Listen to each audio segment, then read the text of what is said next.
Hey guys, welcome back to my channel. তো তোমরা সবাই কেমন আছো? আশা করছি সকলে অনেক অনেক অনেক ভালো আছো। তো এই যে দেখো, আমরা এখন চলে যাচ্ছি ডিবুতে, যাকে গাছবাড়িও বলা হয়। সেখানে পাপোশ, আসন, ধূপকাঠি অনেক কিছু বানানো হয়। আর ওখানে অনেকগুলো হাতিও আছে। চলো হাতিগুলিও দেখাবো। এই যে আমরা এখন চলে যাচ্ছি, দেখো সাইডে সব চা পাতা বাগান, তার মাঝখান দিয়ে আমরা যাচ্ছি টোটোতে করে।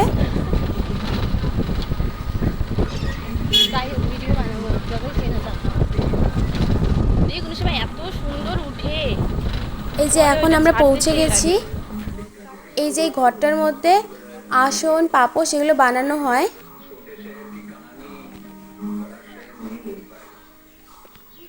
তোমরা চাইলে এখান থেকে নিতেই পারো, আমি লোকেশন দিয়ে দিব।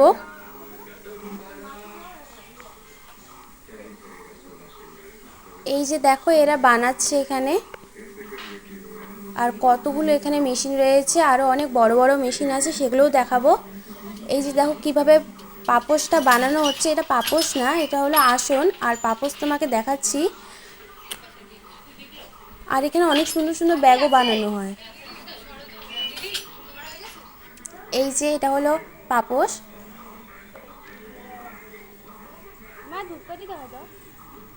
আর আমি বলতে ভুলে গেছি যে এখানে আমরা কে কে এসেছি। এখানে আমরা এসেছি আমি, আমার মা, আমার বোন, দুটো বোন এসেছে, আর আমার একটা ঠাকুমা এসেছে, আর আমার ভাই। আর টোটোর কাকুটা তো আছেই।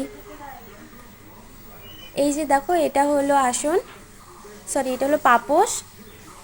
কত বড় হয়। আর এই যে মাকুগুলো পেঁচিয়ে রেখেছে, এটা দিয়ে বানানো হয়। আর এখানে রয়েছে আসন, পাপোশ আর ব্যাগ আর ধূপকাঠি। তোমাদের দেখাচ্ছি, আমার মা দেখাচ্ছে একে একে সবগুলো।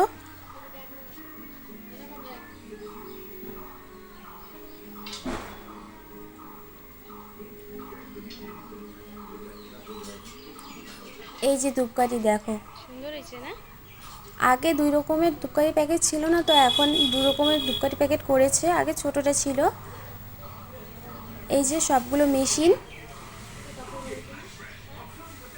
আর এটাকে বলা হয় চরকা। তোমরা নিশ্চয়ই জানো যে গান্ধীজির চরকার কথা বলা হয়েছে, ঠিক এরকমই। আর এখন আমরা চলে যাচ্ছি হাতি দেখতে। একে একে অনেকগুলো হাতি দেখাবো তোমাদের।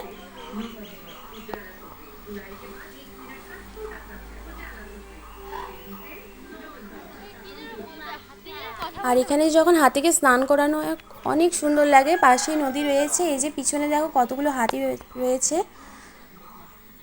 আর হাতিগুলো খুব খেলছিল। আর এখানে দুটো বাচ্চা হাতিও রয়েছে।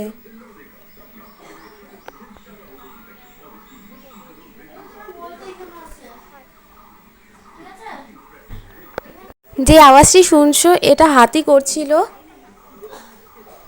সামনের বাচ্চা হাতিটি। আর পিছনটা দেখো, সবই জঙ্গল।